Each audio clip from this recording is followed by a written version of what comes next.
Hello, my name is Imani Haynes. And I'm Isaac Cuffey, and we're history majors at Savannah State University. And we will be interviewing Mr. Gilbert Walker on his experiences as an African American blacksmith. And we will be interviewing. I wanted to know what's the most common object you made as a blacksmith. I wanted to know what's the most common African American blacksmith, and what is your most the most common? I think I understand what you're asking me. The most common would be an oyster. What is your most living on the marsh and living in Savannah would be an oyster since it's a coastal waterway. And a lot of people here eat oysters. It's a coastal waterway in Savannah. That thing called money. Sometimes I know I'm going to make some money if I make these oyster knives. So that's most common.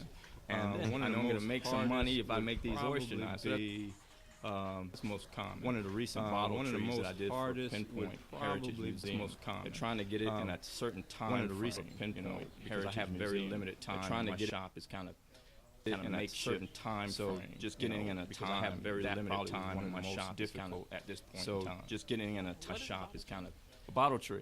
Yeah.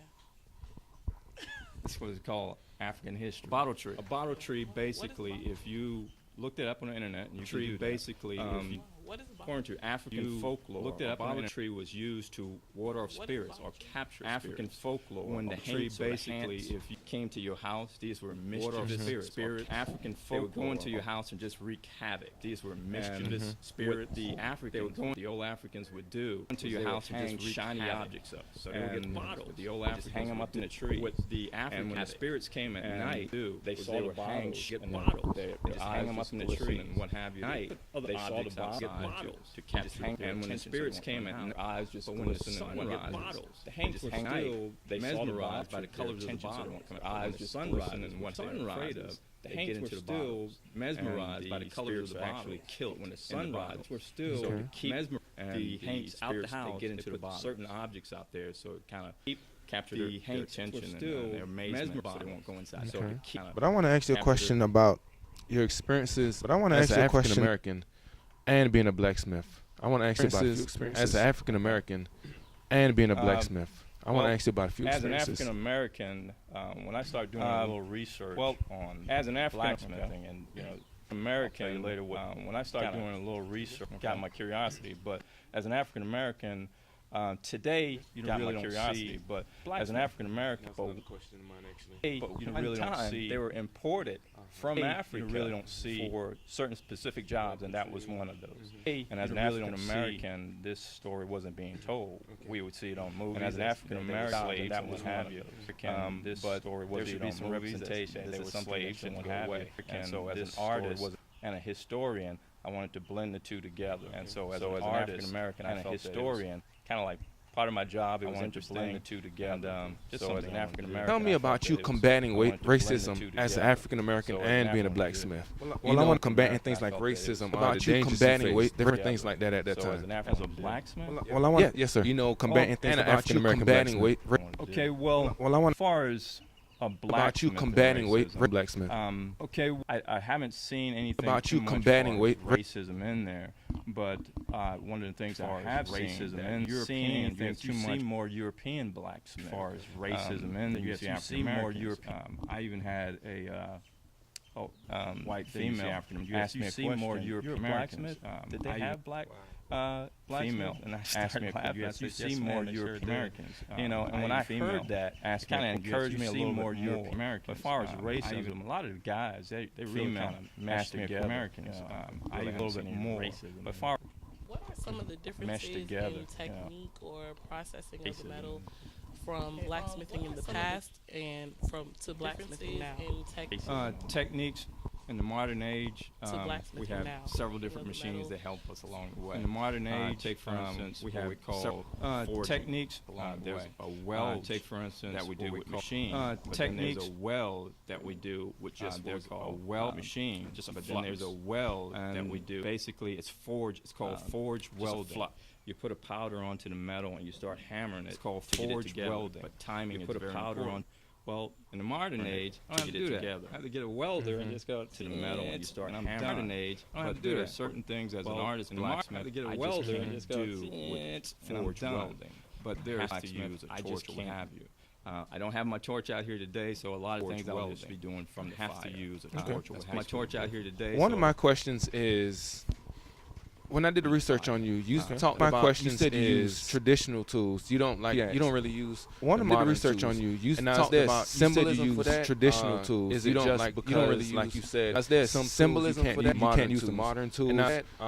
Is it just because, like you said, do what you want to do? You can't. They don't allow you to, or is it because you're more accustomed to using traditional tools? What is it? Some tools you can't use so much that I use. You're more accustomed to tools. Well, it's not using traditional tools. What is it? So much that I use the old tools. Like today, you're going to see me with a bunch of tools. There's a topic that I'm going to speak on.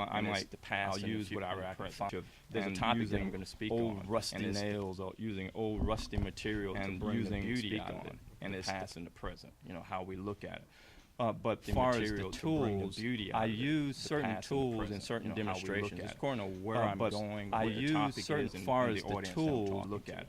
But I pretty much use modern tools and what are the the pros audience and cons of being a blacksmith? And tools and certain demonstrations. I pretty much use modern. No, what are the it's pros something and that God gave me a talent that I appreciate. There's a story in the Bible that talks about God gave me a talent, but what I'm doing is there's a story in the Bible that gave me a talent, make money that when I retire, what I'm doing, what I do now. But as an artist, that's that I pro. I want people to see the work, see the talent that God has given me.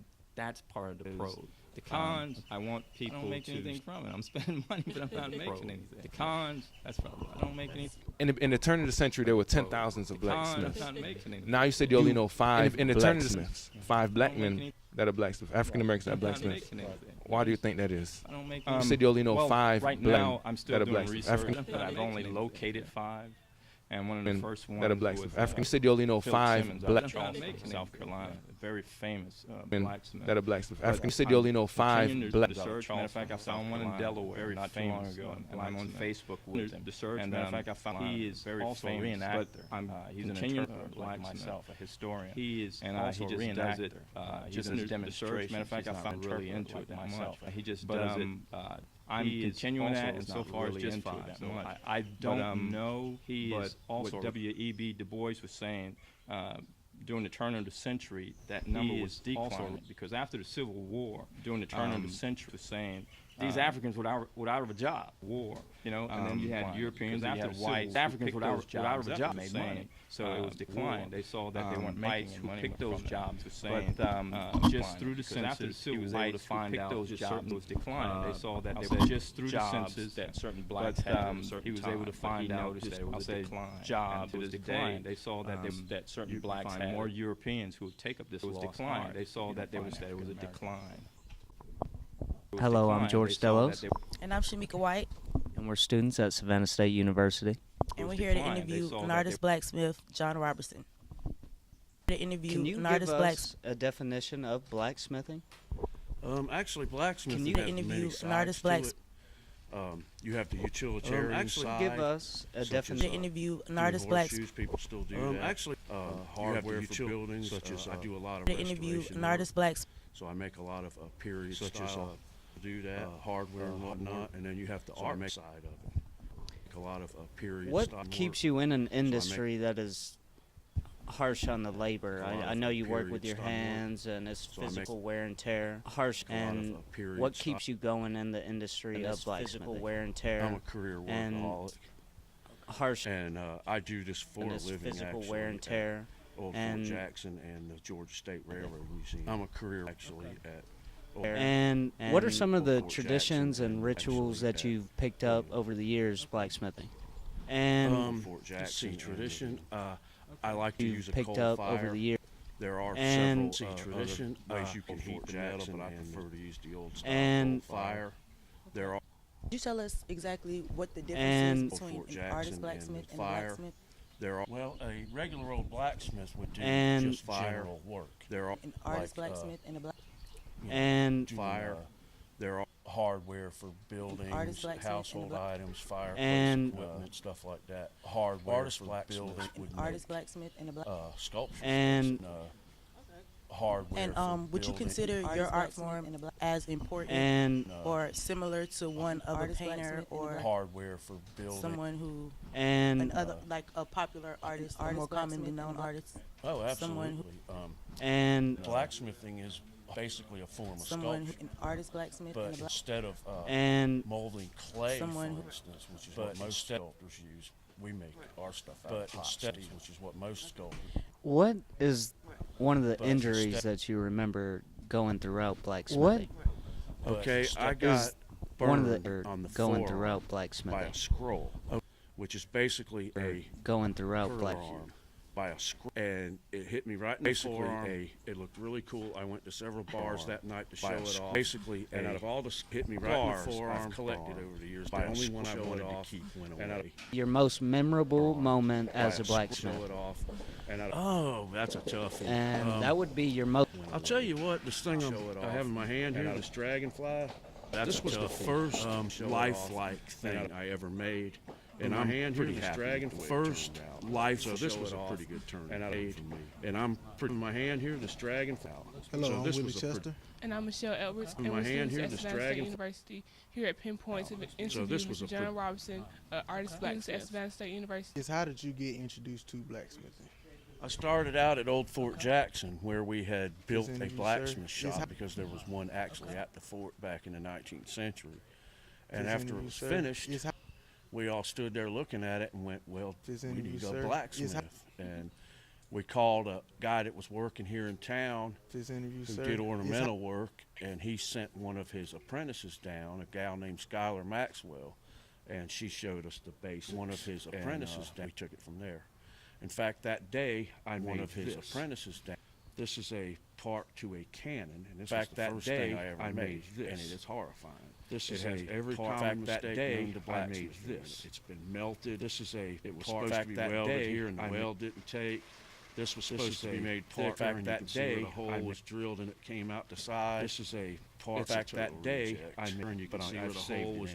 This is a part. In fact, that day I made, and you can see where the hole. Since that day that you made this piece, how has your craft improved, and how has your love grown for it? Oh, I love How has your craft improved? And you can see where the hole was. How has your love grown? How has your craft improved?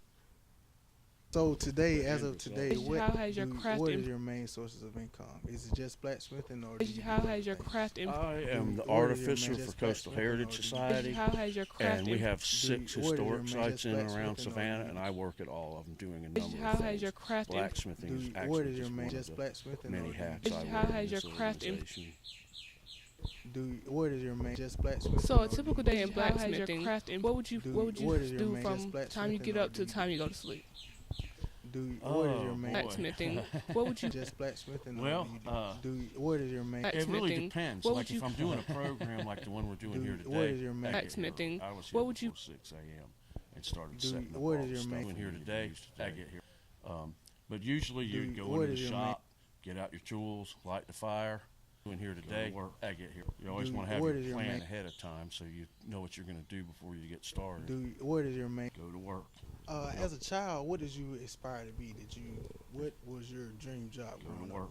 I really didn't have a dream What was your career dream in job? mind. Go to work. Actually, before I started working at CHS, I was actually before I I got in trouble with the police a lot. But actually, before I got this job with Coastal Heritage Society, and I liked working there. Actually, before I this job with Coastal Heritage Society, and I you this job say how with you grew Coastal up Heritage hoodlum, or pretty much. how do you think that this craft or this blacksmithing, how you say can how you grew reach out up to the hoodlum or community, craft and, or as bring black others in? How do you think that this Well, say out to the community? I do and craft or this programs black for a lot of bring others in? students, especially at Out Old to the Fort community Jackson. and I have done Craft or this blacksmithing as black demonstrations for literally tens of thousands of students done years. So I don't know how many of them may have gotten interested in this over time, but I have bet one or two. I don't know how many of them. I'm willing to bet one or two of. I don't know how many of Okay, them do you done. think yet black- your I'm willing to impact bet one or of two of helping the children out is your most I don't know significant how thing many you've of them done, or or yet your some impact I'm willing project to that bet one what's or the two most, of what's the thing you're helping the children yet your impact I don't know. What's the thing? It's kind of a mix of a lot of stuff, you know. I do a lot of programming for the public. You know, various historic. I do a lot of. It's the first time we've done a blacksmithing program here. We do a lot of. So I'm kind of excited. A blacksmithing historic sites like today. You know, I don't know. It's kind of hard to nail that down. Program here at Penn about that. Thank you, sir, for your interview again. Thank you so much. All right, and we enjoy to see your works here at Penn. Interview again. About that.